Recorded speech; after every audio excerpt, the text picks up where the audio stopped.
Three, two, one. A source of podcast. My name is Jabari Butler. I'm here with J.R. Hall. First week in NFL. How we feeling, man? How we feeling after that first week? I'm feeling great. That first game was a great way to start off the season, man. The Eagles and the Cowboys, even though I'm not a big fan of the Cowboys, they played the Eagles like, man, they played the Eagles like it was a Super Bowl. Wasn't that a good way to start off the season, man? Like, man, I think every year, every football NFL season should start off with an NFC East matchup because it's like, it's no way, ain't no friendly stuff going on. Ain't no friend, buddy stuff going on. You know, you're going to get a physical football game. I think that the Cowboys even played better than, I mean, they played their best version of football. I think that might be the best. That might be the best we see the Cowboys all year. What do you think? The best I've seen the Cowboys play in a long time, and I'm not, man, you know, Jabari, I'm not a fan of them at all, man. They played, the Eagles, they just won the championship last year. The Cowboys played them. They might have played better than the Eagles, honestly. They just had a couple mistakes late in the game, a couple of drop passes by C.D. Lamb in the game. Dak had a couple throws that were in tight windows. But, man, if anybody that watched that game tell you that the Cowboys couldn't have or shouldn't have won, they lied. The Cowboys played excellent. I ain't gonna lie to you. And with the absence of Micah Parsons, I thought the defense I thought they would give up at least 35 against the Eagles. I think holding that Eagles defense or that Eagles offense to 24 points is like a major win for that Cowboys defense.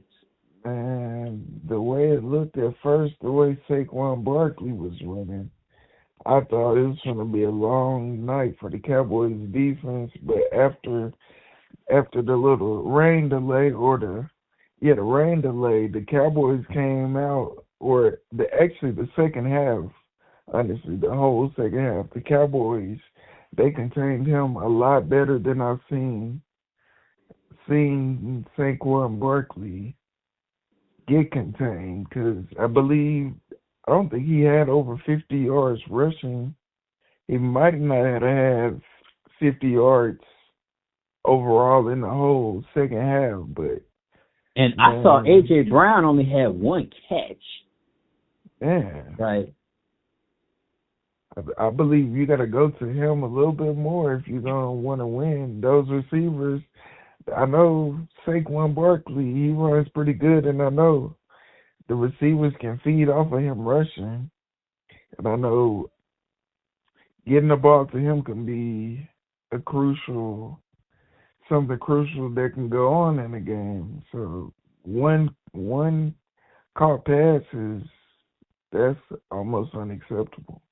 And then I think that Dak Prescott is I think he's a pretty great leader, honestly. I mean, He knows how to get a football team ready to play. And that's that Cowboys team. They look ready to play. They look like they had a leader. They look like they had a purpose. They look like they had some vision. I mean, I wasn't expecting to see that version of the Cowboys, especially with the Super Bowl champs coming in on hot like they was. I think the Eagles defense looked like they were kind of getting diced up. Well, maybe it was only C.D. Lamb. That C.D. Lamb he's a problem for a one-on-one matchup, man. Yeah, it's almost like he's probably top 5, top 3 one-on-one receivers in the league right now. He can get open. I believe that, yes, sir. C.D. knows how to get open. Yeah.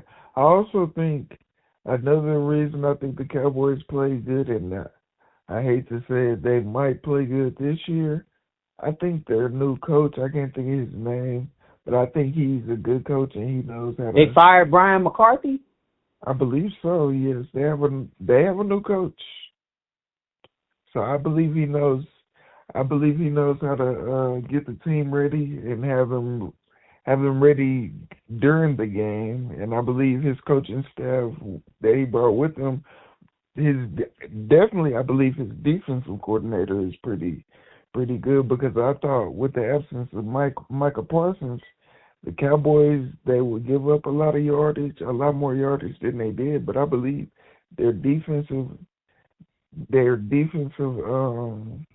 what they showed on defense was, I believe they played pretty good without Michael Parsons.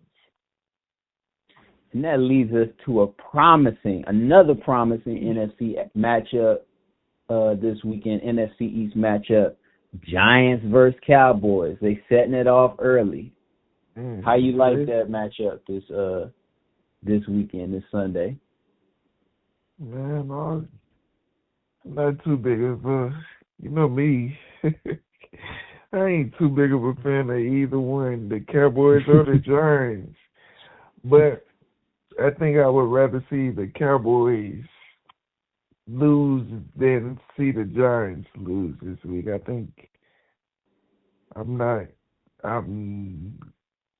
a lesser of the fan The of thing the about me Cowboys. this week, man, if the Giants lose this week, they're almost, I mean, the season, I hate to say it, but the season's almost over, man. You can't lose two division matchups back to back, week 1 and week 2, and expect to have a promising season. So they need to sell out. They need to get everybody healthy. They need to play this game like the Giants need to play this game like the Super Bowl this weekend. Like, you cannot, I mean, whatever you have to do to beat the Cowboys this weekend, they need to do it. Like, it's like a playoff game, basically. You cannot lose it. I think the Giants quarterback play, if they're going to win, the quarterback play has to be a little bit better, because it looks like he's a little bit unsettled in a new offense. Russell Wilson is a little bit unsettled in that new offense that he is, because I believe clearly he's not as fast, or it doesn't look like he moves in the pocket as well or throws the ball as well as he used to. So I think he has to find a little bit better ways to kind of nickel and dime a defense down the field until he gets settled into their offense. And then I believe he'll make their offense go, because those receivers on that team, they can go. They're nice. Well, here, I'll say this about that the Giants quarterback situation right now. If Russell Wilson loses this game this week, he's done in New York. He might as well. I mean, he could be a good backup, but as far as being a starting quarterback, this is his Super Bowl. This is his shining moment. This is his opportunity. Beat the Cowboys. Beat the Cowboys. That's it. And if you lose to the Cowboys, you're done in New York. Oh yeah, I forgot that's a big rivalry game. That's a pretty big rivalry game, man. If he keeps the Cowboys, he might be able. I can see him maybe keeping the job through maybe to mid-season. A little bit longer. But if you lose to the Cowboys, it's time to get Jackson Dart fired up. It's time to get Jackson Dart fired up, and it's time to give the young rookie his opportunity.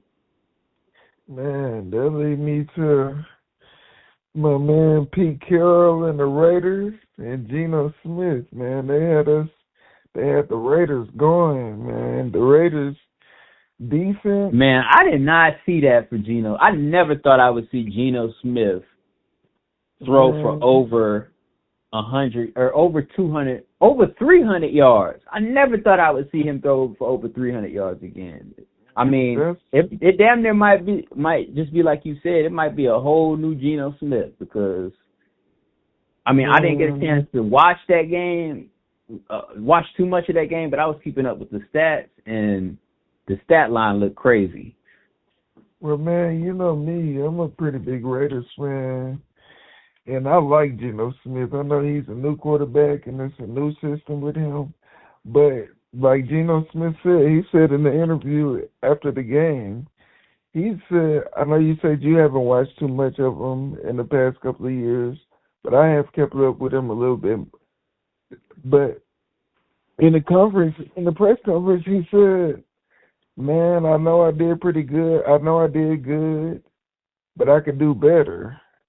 I believe he could do pretty good too because in the last 2 years, I know you said you haven't seen him throw over 300 yards, but only Joe Burrow has more 300 yards, 350-yard games than him in the NFL. And yesterday, that was his sixth 350 plus yard. I mean, game who's he in the throwing the last ball 2 years. to? I mean, I haven't even heard of any of the receivers on the Raiders besides Brock Man. Bowers. Who is he throwing the ball to? That's what I'm trying to figure out. I know we have a new receiver. I believe he came from Tennessee, Trey Tucker. He's a deep field threat, and I believe he had a 25-yard or 26-yard touchdown. But then again, honestly, y'all wasn't playing nobody. Who did y'all play this week? The New England Patriots, and they were in the playoffs. The New England Patriots are going to get the third pick in the NFL, the 2026 NFL draft. So, but I think that's not as big of a test. Geno Smith is. So why is Geno Smith 350 yards in the last? Oh, your quarterback haven't did that. Nobody else quarterback, but the Cincinnati Bengals can say their quarterback is threw for 350 yards. And then he had 9 20-yard throws. That's who he threw it to. The that's receivers crazy. and the tight ends. I didn't see that happening for y'all at all this week. Man, I did. And I've been like I said though, who y'all got this week? The Chargers. Yeah, that's gonna be y'all first. Like the I say that's y'all first Cowboys. Game of the season. That's y'all first game of the season. Why is that our first game of the season? Last week, that's like playing FIU. That's like Bama going to play. Man, the Patriots. How much of the New England Patriots have you watched? Man, ever since Belichick left, they're not worth watching. I'll say that. Ever since Tom Brady and them left, they're not worth watching. Okay, the Giants not worth watching, and you watch them every week. Come on. Come on. You always got to bring it back to the Giants, huh? We do, man. We do. But look at the Giants division and look at these other divisions. These other divisions is soft as motherfucking tissue paper. Hey, the Giants, we got 3 playoff contenders in our division. Well, every team every team but the Raiders. We can talk about that too. Every team in our division made the playoffs. I believe 2 teams. 2 teams in this. Who is every team? The Raiders ain't make the playoffs. Yeah, I said that. Yeah, like I said, we can talk about it. But in our division, I believe we have a team that's won the Super Bowl in the last 5 years, 3 times, 2 times. Okay, so you a Kansas City Chiefs fan now. You riding for Patrick Mahomes now. No, shout out to Pat because he's from East shout Texas. out to East Texas. I'm gonna get you a number 15 jersey. I'm gonna get you a number 15 Kansas City Chiefs jersey. Do that for me so I can put it up on eBay. And some pom-pom. Thank you. I'm gonna get you some red pom-poms. I know who the Phillies red pom-poms too. I'll take it right down the street. My mom graduated with his dad. We'll take it right down the street and sell it for you. But I watch it pretty much everybody in the NFL. So I kind of know who the teams who's good and who's not. Everybody, y'all got the Giants and the Cowboys lost in y'all division. Y'all got 2 teams that lost, and then y'all got 1 team that didn't even score a touchdown. The only team that didn't score a touchdown this week, the New York Giants. But in our division Is that true, or West. is that true, or you looked that shit up before this, or you full of shit? No, that's true. I didn't have to look that up. I promise you that's true. I can look it up for you right now. Wild stat. That's a wild stat because I remember like it used to be a lot of shutouts in week 1 and stuff. You know, like there used to be really like real defense going on. Like used to be a lot of teams just kicking straight field goals. Like, damn, the Giants are the only team that didn't score a touchdown this week. The only team that didn't score a touchdown.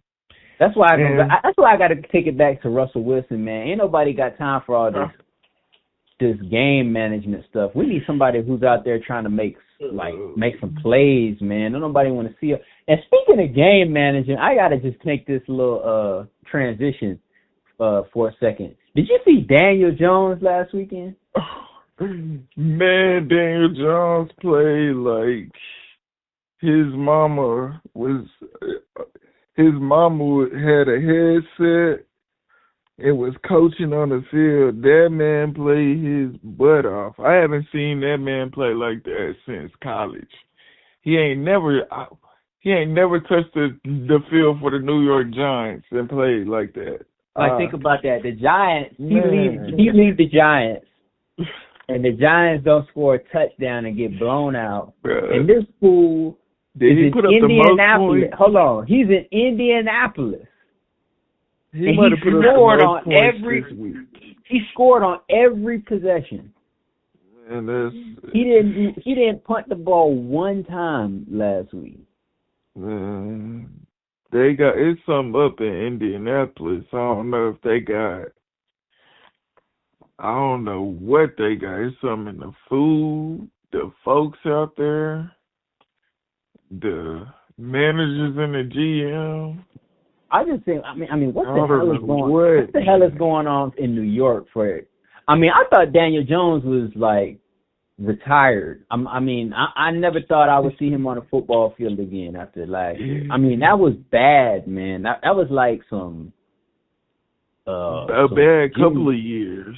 Right. That was like some Jimmy Clausen or some Ryan Leaf or some DeMarcus Russell type shit. Like, that's probably some of the Daniel Jones quarterback play in New York is probably some of the worst quarterback play I've ever seen in my life. Like, he didn't give y'all a chance. I don't know how he got that much time in New York. I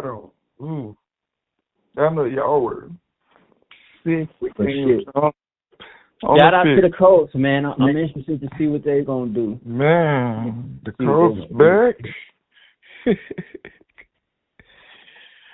But in the man.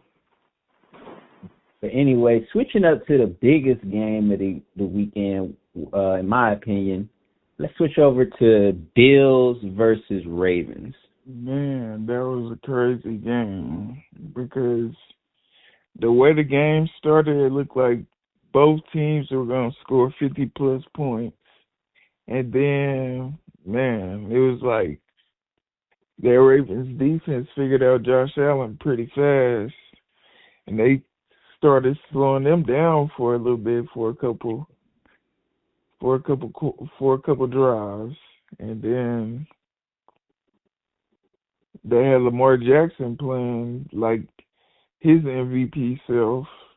He was connecting on all of his passes. He was doing what he needed to do. What's up with Derrick Henry, man? This fool is he just gonna keep running through niggas forever? Man. I haven't seen him. Since his rookie year, I haven't seen his posture or demeanor slow down at all. I've never seen anything like this in my life, bro. Like,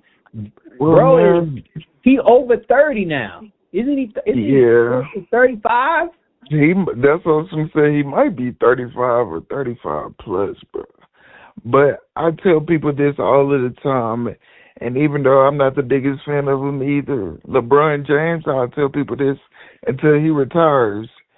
If you train your body to do that, how you want to train your body, or if you put that much torque on your body and you train like you're at high school all of the time. Because I've seen him lifting 50-pound dumbbells with one hand, one arm, and I was like, oh man, we weren't even doing that. You can train all you want, but is your body gonna hold up though? If you train all like you that, want, shit. If you put your body through that during training, I believe your body you will be able to do that on the field. If you have the talent, yes, I believe you will be able to do that. Like I said, just like LeBron James, it don't matter how old you are. I don't believe. That's why I believe the Raiders have a coach that's been able to stay in the game that long. He's 74 years old. And I was thinking the other day, man, you ain't out there doing nothing at 74 on the football field, coaching in the NFL, unless you just out there happy, doing what you want to do, feeling good, enjoying yourself. So it's like, man, if you keep your health up and train like that, I believe you can do that. And that's what I believe. Man, we've seen him for a couple of years now. As he's gotten older, just sit there and run people over, put people in the grass, and just keep on and run past people as he does it. And I think that's so crazy. But, big but. Well, here's my thing. Like, I think that shit is impressive. Like, because we see so many people fall off though. Like I said, he's done this. You see so many people that aren't able to maintain their body, or they're not able to maintain the level of success, or the level of, I mean, really just the level of athleticism in the. I mean, so it's impressive. I understand what you're saying as you can extend your play just by doing the right things and taking care of your body and working out, but it's a lot of people that's taking care of their body. It's a lot of people doing some very impressive things in the off season that aren't able to maintain. And it's like, it's not like it has nothing to do with them. It's just Father Time comes for everybody, and it's really. It's magnificent to see the people that can just extend that clock and just really just create a long-lasting impact in the league like Derrick Henry has. I mean, I love watching. The competition of Derrick Henry and Lamar Jackson is the most unstoppable running back duo the league has ever seen, pretty much, I would say.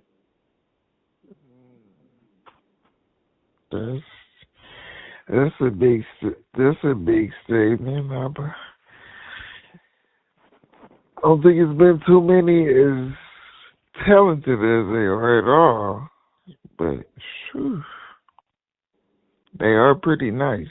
They do work pretty well together. I just hate that it seems like every time they hold the lead, and then the offense kind of falters. And it's like they just let the Bills stick around in the game too long, and it was just like towards the end, it was like you could kind of feel it didn't feel like okay, this game is over. Derrick Henry, he did have a really nice run. I think it was about 40 yards where he ran somebody over, then just ran past somebody and scored at the end of the game, but it was like the defense just let Josh Allen and their offense stick around. I think they let them run the ball a couple times for 10 yards in one of the last drives that they had. And it was just like, man, you can't do that. You got to, the defense, as a defensive, you got to go out there and finish that game. And I don't think they did. And then I think that led to the offense, them giving the ball back to the offense, and the offense trying to run the game out, which usually that's what you do. Typically that's what you do. Run the ball and run the clock out, run the game out. But Derrick Henry, they gave the ball to Derrick Henry, and he fumbled. and they gave the Bills the ball back. And the defense, I don't know, the defense, I'll just say in the fourth quarter, the defense didn't play the best at all. And that I believe that's how the Bills got down the field. And at the end of the game, as Tom ran out, kicked the field goal and beat them by one point. This is 1 point. And it's just like the Bills have had the Ravens number, I believe, the last couple of times, and the time before that. You know what I saw? I saw they had like one of the most fourth quarter losses in like the past 5 years. Like they're almost like prone to losing these games in the fourth quarter now, and it's like, I don't know. I don't know what do you do to fix that? I mean, what can you do to like rectify that problem? I mean, it's just find a way to finish. You got to finish that, man. It's like they're always at right the end there. of the game. Like you said, at the end of the games, it's like they play good. He plays like his MVP self. Lamar Jackson does.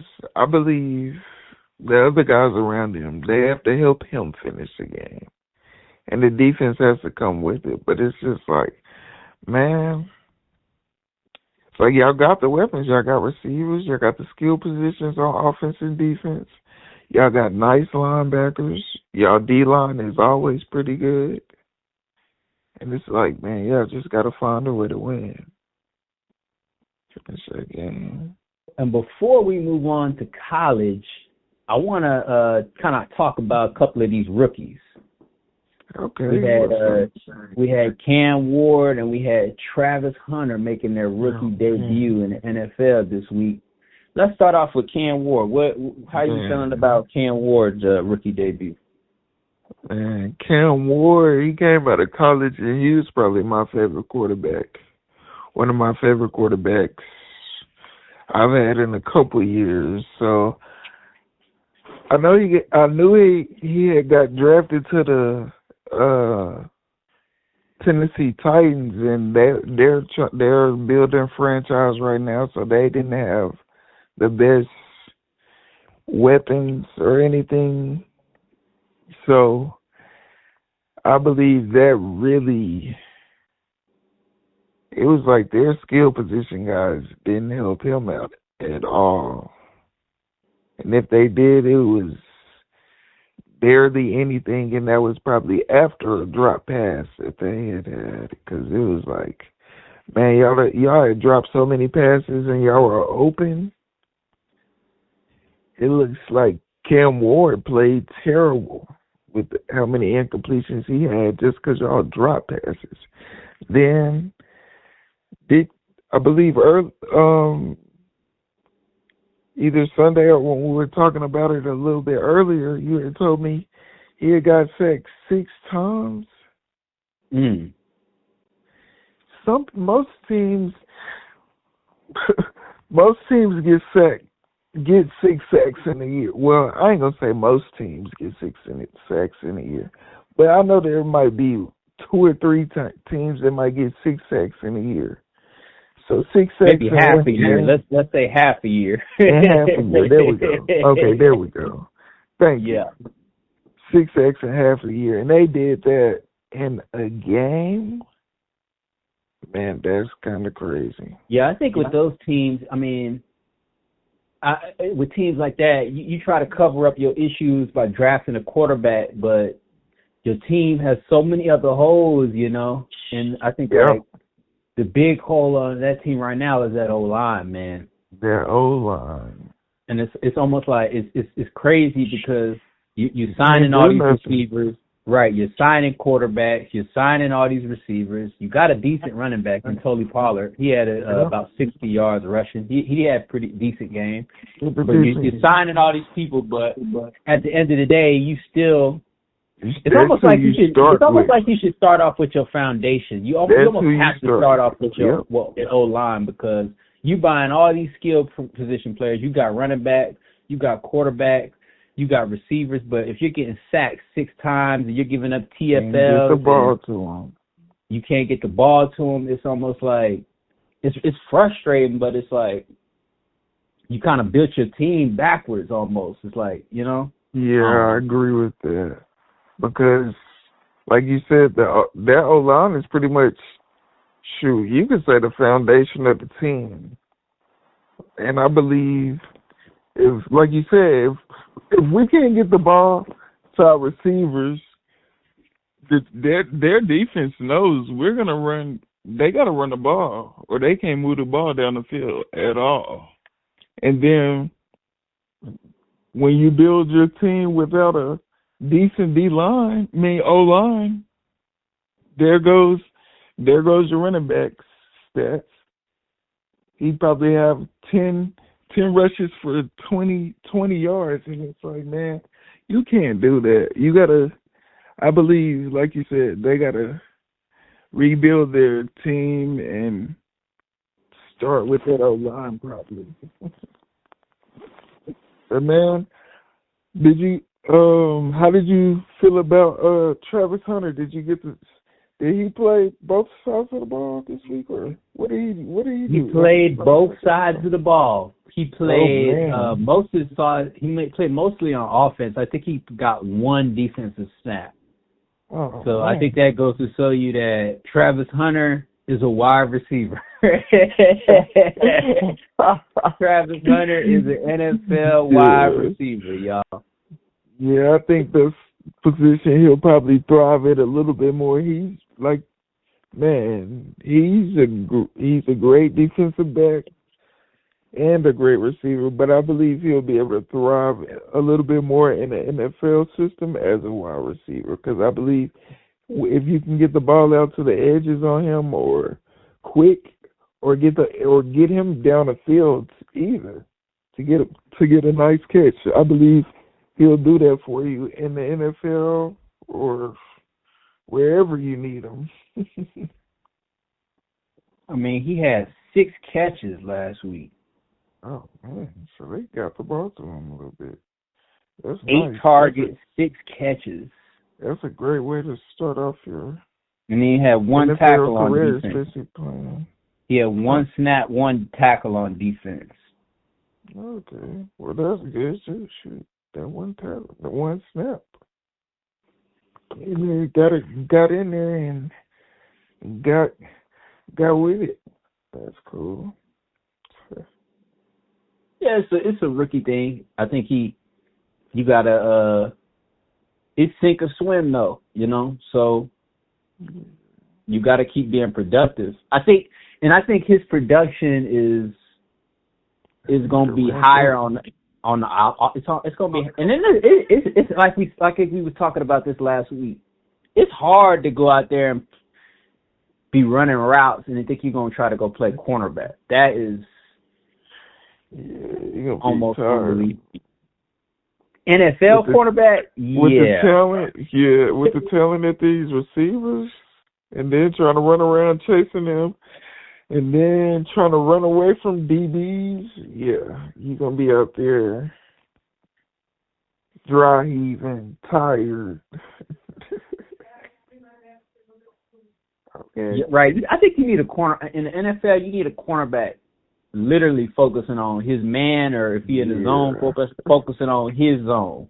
That's what you need, because it's too important of a position to be trying to split time with it in the league.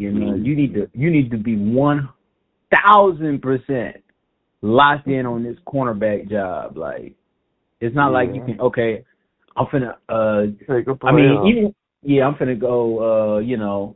Focus on some receivers. Let's go see what the quarterbacks. No, you need to be in this defensive huddle every time we come off the field, making adjustments, recovering, getting your mind right for the next possession. You don't need to be trying to go in there and trying to take over on offense too.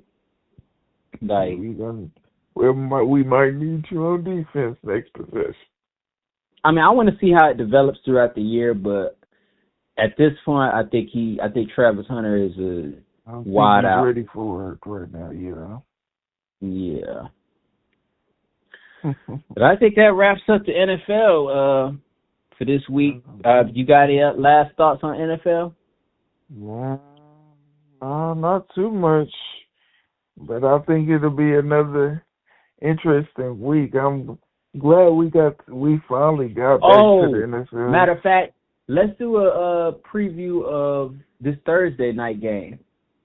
Okay, that's a bit. Who you got? Who playing on Thursday, man? We got Green Bay versus Ooh, somebody. I can't remember. Oh, shit, let me pull it up real Green fast. Bay versus. Is it the Chargers? Green Bay. It might be the Cowboys. No, it's not the Cowboys. It ain't the Cowboys. I know that one. Them Cowboys Oh, fans should be talking. we have Packers versus Commanders this week. Ooh, That's a great matchup. that's gonna be a real nice game. You know, I like that Commanders offense. I like the way Jaden Daniels I like the way he runs that offense. I believe he's one of the top quarterbacks in the league right now, and he knows how to. To me, he plays like a veteran, and I know last year was his rookie year, right? His rookie Yes. last year. Yes. Okay, and they did pretty good. I believe they were second in the NFC East, but I think he gonna have a chance with the Packers defense. Yeah. Micah Parsons coming up. I mean, Man, I think this is a playoff matchup, major potential playoff matchup. yeah. The Packers are a monster now with the addition of Micah Parsons because they had already tightened up their secondary. Like I said, they got a former All-Pro secondary, Yeah. along with this monster coming off the edge now. Yeah, man, and like you said, it was like they are some way somehow we would see towards the end of the year we would start seeing the Packers pop up a little bit more and more.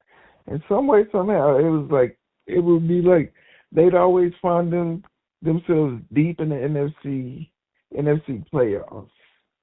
And I believe with the addition of Michael Parsons, man, now that's gonna be a whole different monster, like you said. Because he's already in his first game. Did he have one sack or two sacks? You have to look that up. Not sure. Okay, I believe he had two sacks. He might have had one, but still, that one sack in your first game is still a big,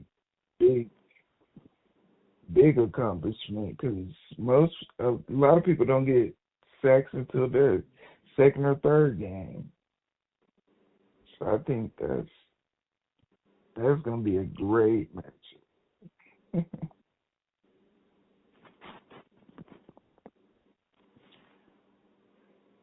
Yeah, man, that's it for NFL. Let's move on to college. I know you got your little notepad for our college games this week. What you got for college?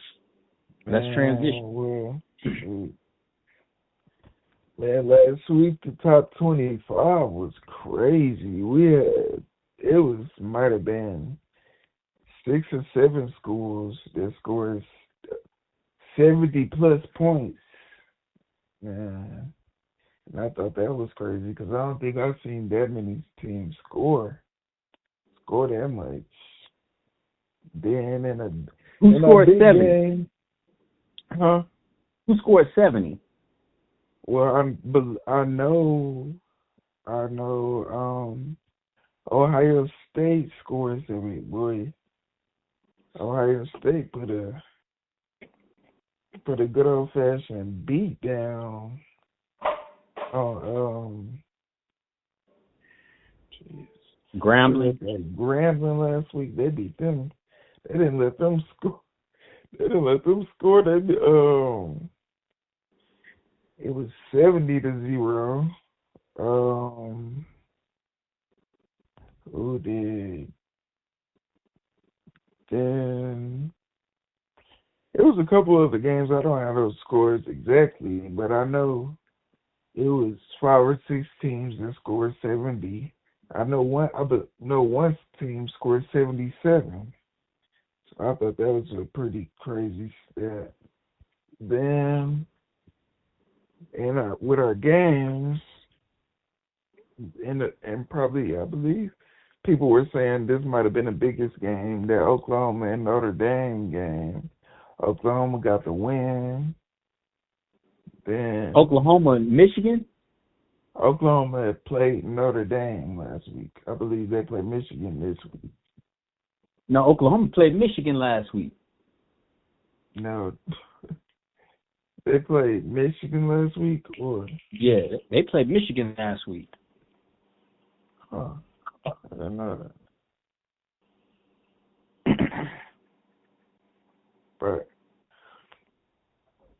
But I do. But Oh yeah, they beat Michigan 24-13. huh? Michigan 24-13. Huh? I didn't know that. I think they might play Notre Dame this week then. But in another game that we had, Clemson, man, they haven't been looking too good at all on either side of the ball. They barely beat Troy, which most people don't associate Troy with football. Most people don't associate Troy with sports at all. They barely beat Troy 27-16. I thought, man, You know what I'm saying? It's like it's almost like the recruiting.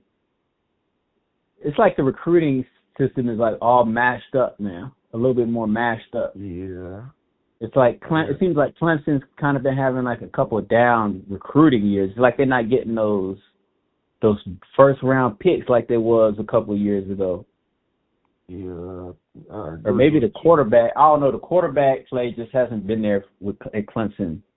The past I think their quarterback. I think their quarterback has been playing good. I don't think they've had the recruits on defense that they did that you would want to start out, or the offensive skill players. I think they're kind of in a situation like the Tennessee Titans, where it's like they got a good quarterback, and it's like around them the O-line hasn't played good that I've seen. Their receivers, they dropped a couple passes when I watched that I've seen. I haven't heard too much about their running back, but their defense, clearly, they haven't, in either game that they played in, they haven't played good to me. So I think, like you said, it's kind of a recruiting thing, how much recruiting is mashed up in things now. So, not sure what's up. I don't know what's up with that, bro.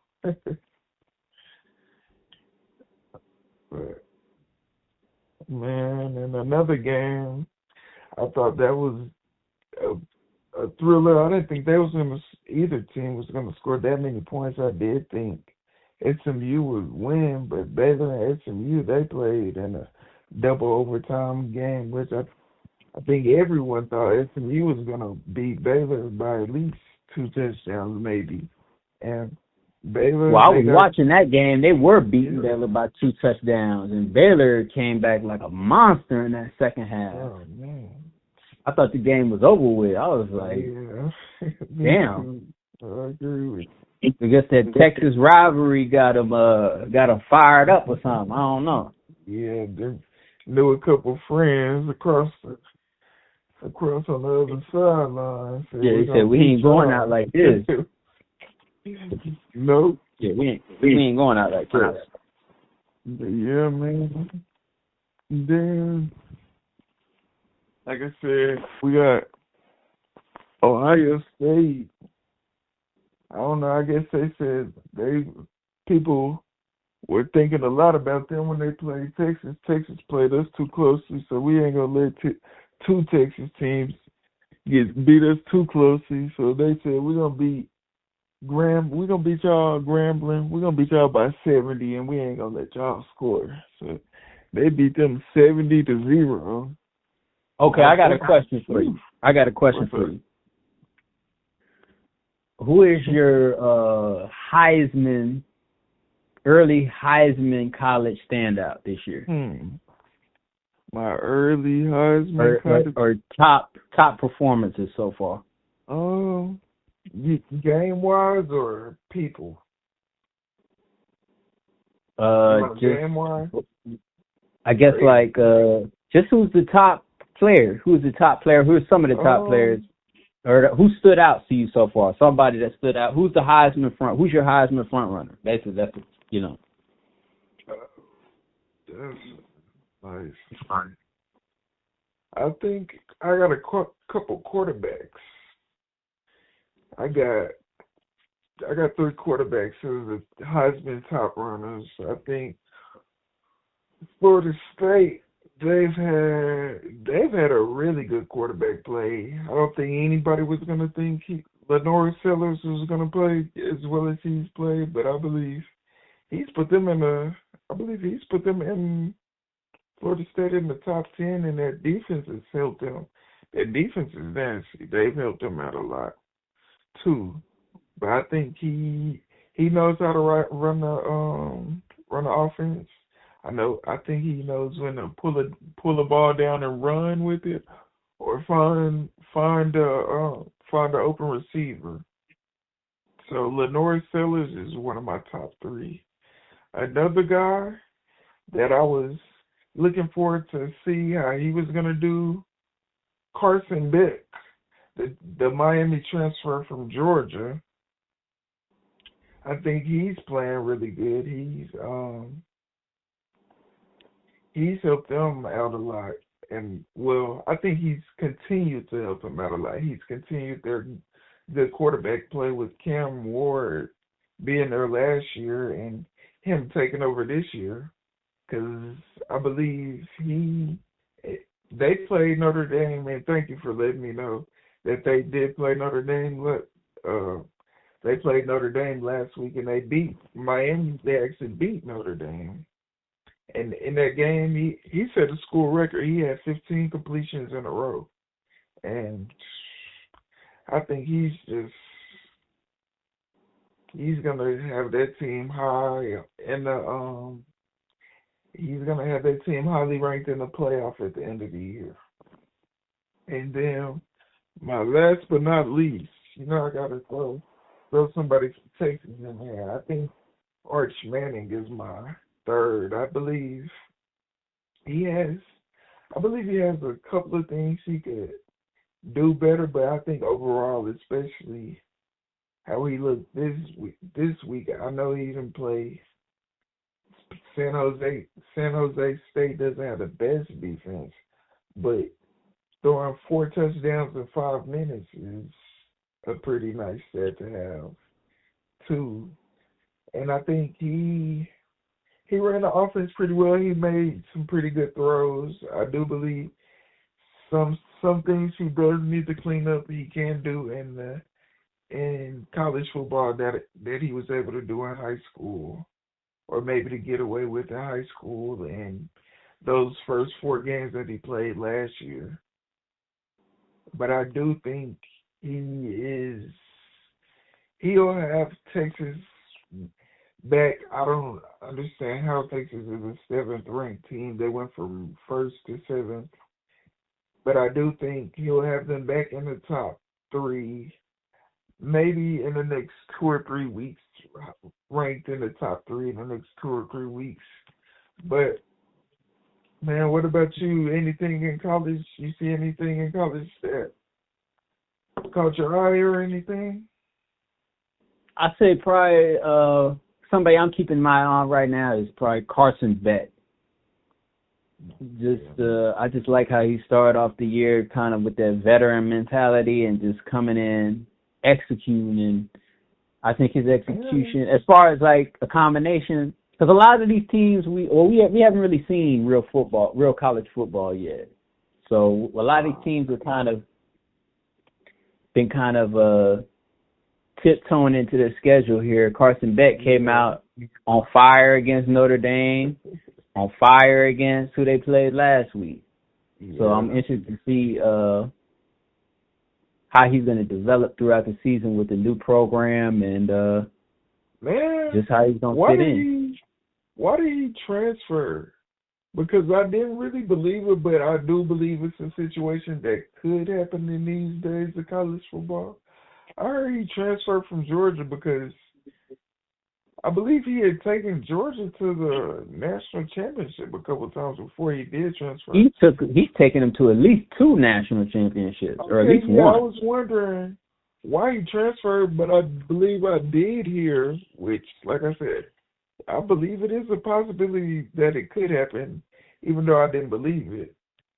I heard he transferred schools over in a NIL deal. And you know, we've been talking about that. Me and you have. I know we haven't talked about it too much on the show, but they said that he transferred because of over NIL, NIL deal or something. I mean, at this point, that's a component of recruiting now. Yeah. You know what I'm saying? Like, and keeping players after recruiting them. Right. You can't just get them there and treat them like shit no more. Those days are over. You can't. The days of selling the dream in high school, selling the high school dream, that's over with. That's over. At college, you need to be doing what you say you're gonna do. While I'm here, you need to be doing what you say you're going to do. And I need to be, basically, you need to do what you need to do to make me happy, or else I'm leaving and I'm going to go get a better deal. And I'm going to get paid, too. I'm going to get paid. I'm not going to go sit down for a year. I'm not going to go sit behind nobody. I'm going in, transferring. Probably lucky he didn't transfer somewhere in the SEC. Yeah, I agree with that. Lucky he didn't transfer. Yeah, I think that. But anyway, I'm transferring somewhere, and I'm playing right away, and I'm getting paid on your ass. So yeah, now I think what? the days are over of we just gonna go out here and have fun. No, they like I'm finna go out here. I'm finna play. You finna pay me, and you finna keep on saying what you do for as long as you say it.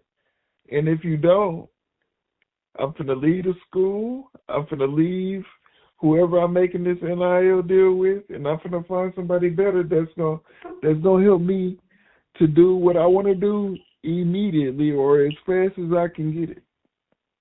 So, man, I do think I do agree with you on that. I definitely do. Anyway, let's go ahead and move on to our biggest boxing match of the year. Terrence Crawford versus Canelo Alvarez. I've been waiting for some good boxing, man. What are you thinking about? How you feeling about this fight? Yes, sir. How you feeling about this fight, man? Man, I'm ready to see somebody get knocked out. Somebody raise a belt. Somebody win that mug and turn up, bro. I believe there's gonna be everybody and their mama gonna be at that fight.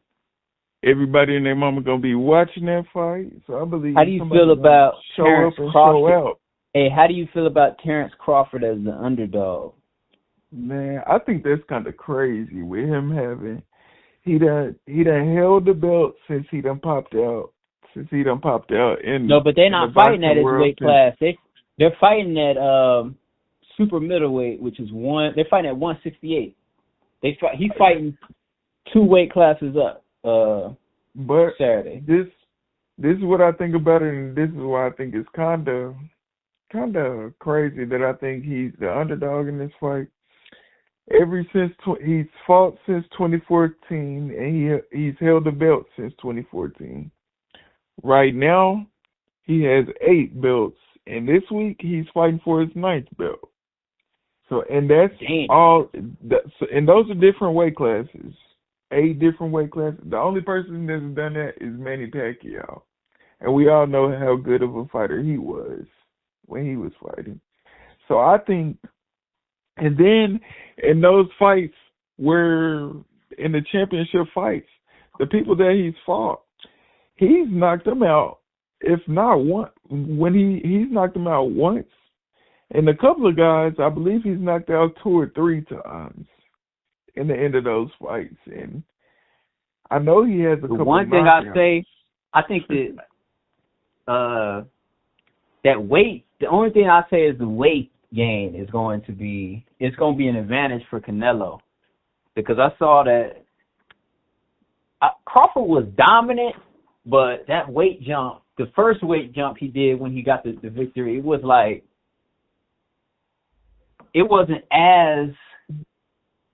like I mean, it was dominant, but it was like you could tell that he was still kind of adjusting to the weight class. It wasn't like as perfect. It wasn't like a total beatdown type of deal. You know, he beat him up, but it wasn't like, I don't know. When I kind of was reviewing some of the Terrence Crawford highlights this week, it's like when he gets the power going in both hands, it's almost like you're done almost.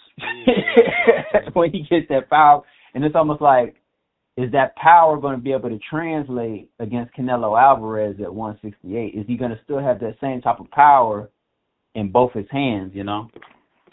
Well, I think with him being, I know you said he's moving up a weight class, but I know he's a little bit, I know he's taller than Canelo. So I think that's where the difference will be set. I know Canelo, he's a little bit shorter, so he's a little bit more compact. But I think with Crawford being a lot more of a veteran now, and him, I believe, taking some time off, because I don't think his last fight was in 2023. So I think with him taking some time off. Canelo? Crawford's last fight. No, Crawford fought last year. Well, his last fight, I know he's taking off some time. Right, he took off a little time. Fights, but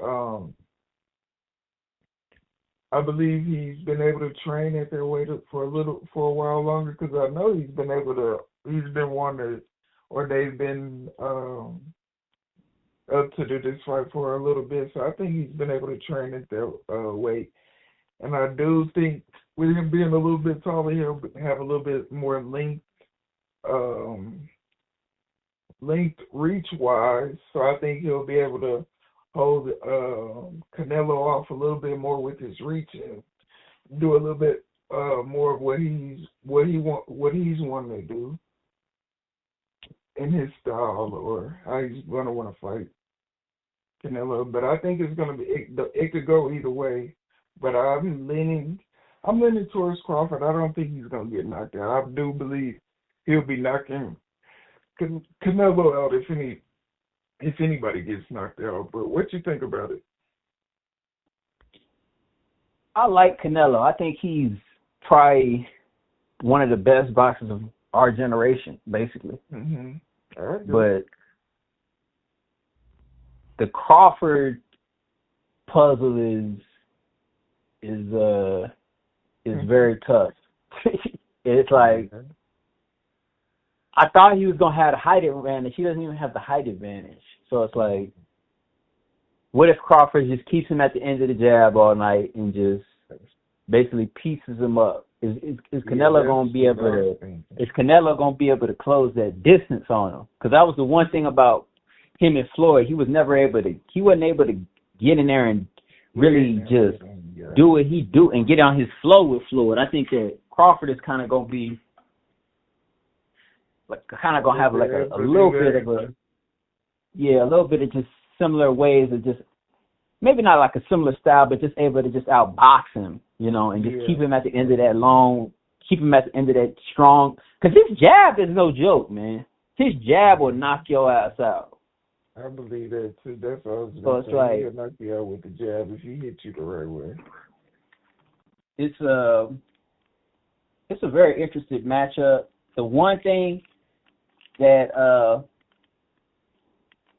Canelo got to do is he got to get inside and basically, I think Canelo got to just make it a little bit, I think he got to brawl him a little bit. Yeah. He can't make it clean. Yeah, he got to get in there close with him. See if he want to really get in there and throw some in the. Might be a short night. Matter of fact. Yeah. Might be a short night. Same thing. But I think either one of them, it could be a short night for anybody. It's gonna be a good fight. But yeah, man, that's about it, man. You got any last thoughts? I'm really excited. I ain't gonna lie to you for this college football weekend because it's a couple good games. Like you said, really the season ain't started yet for nobody. Okay, who's the top college football games of the weekend? Man, I'll give you three of them. I got Texas A&M and Notre Dame. I think that's going to be a real good game. Just to see if Notre Dame can get a win this week after losing last week. And just to see if A&M, because I believe they're ranked in the top 25, but not in the top 2010. I want to see how good A&M is this week. And then, man, we got a good old rivalry, Florida versus LSU. They're going to be in the swamp. And I think that's always a pretty good game to watch. It's going to be very highly intense. I think it's not going to be no buddy. There ain't going to be no helping people up. They're going to be getting right after it, after the first kickoff.